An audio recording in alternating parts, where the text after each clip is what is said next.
Several shootings in Oakland overnight. Around 1 o'clock this morning, someone shot and killed 31-year-old Lester Saunders in the 600 block of 35th Street in North Oakland. A few hours earlier and less than a mile away, gunfire erupted in the 3000 block of Myrtle Street. A man wounded in that shooting is hospitalized in stable condition.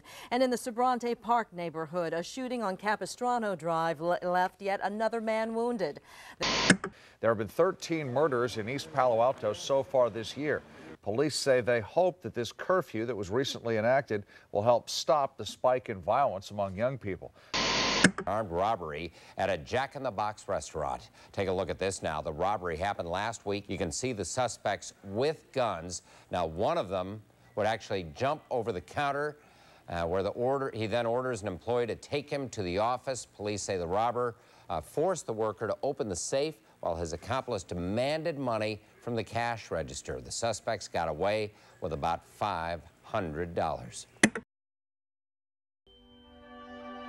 There are 37 million people who live below the poverty line in America today.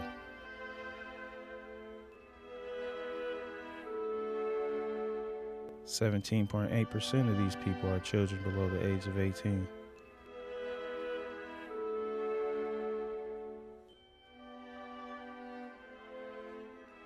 In Oakland, California, 1 in 45 black males 18 and younger face a possibility of being murdered.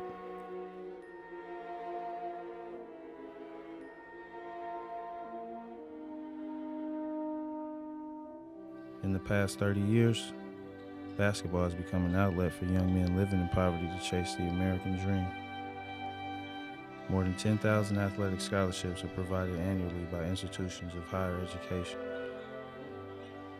All state schools in California, including Monterey Bay, provide athletic scholarships to young men from urban areas. I'm Daryl Anderson from Pittsburgh, California.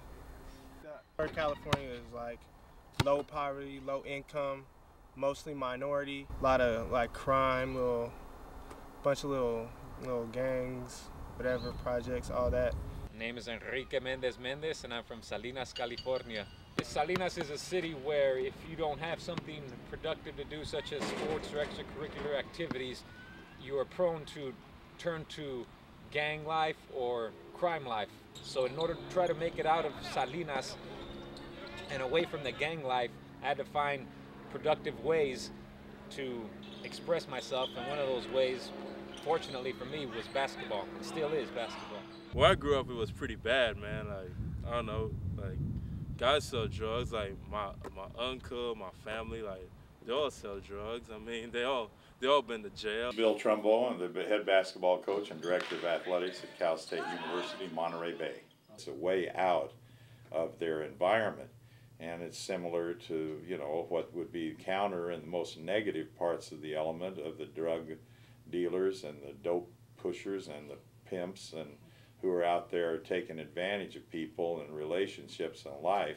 There's been a lot of people who have worked the rec centers in this country who have saved a lot of young men's lives, and young women's for that matter now, that they've got them off the streets, they got them into the game, they've got them a chance to go to college, they've been able to move their life up.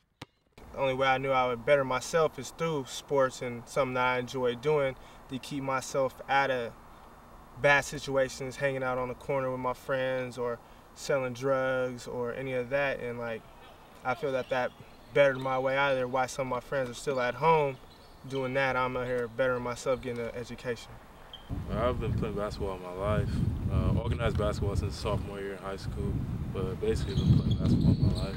It was a way for me to, I don't know, like I always wanted to like get a college scholarship and all that kind of stuff. It was a way for me to do that because I wouldn't have been able to go to school really if I didn't play basketball.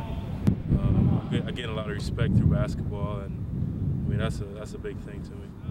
Basketball's has opened a lot of doors for me in terms of being able to be successful off the court as well, because what I've learned on the basketball court, such as discipline and hard work, I've been able to apply to a whole lot more areas in my life, such as running my own business. Little kids look up to me now that, man, maybe I could do that. Maybe I can go to college, you know?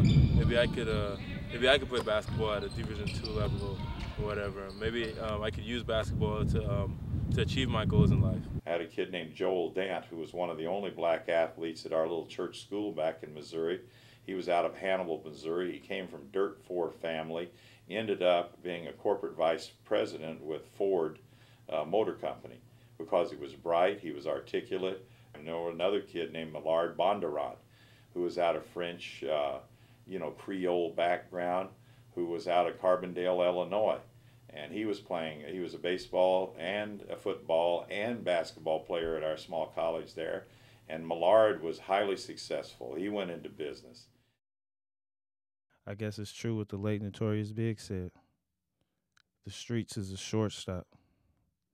Either you slinging crack rock or you got to make a jump shot.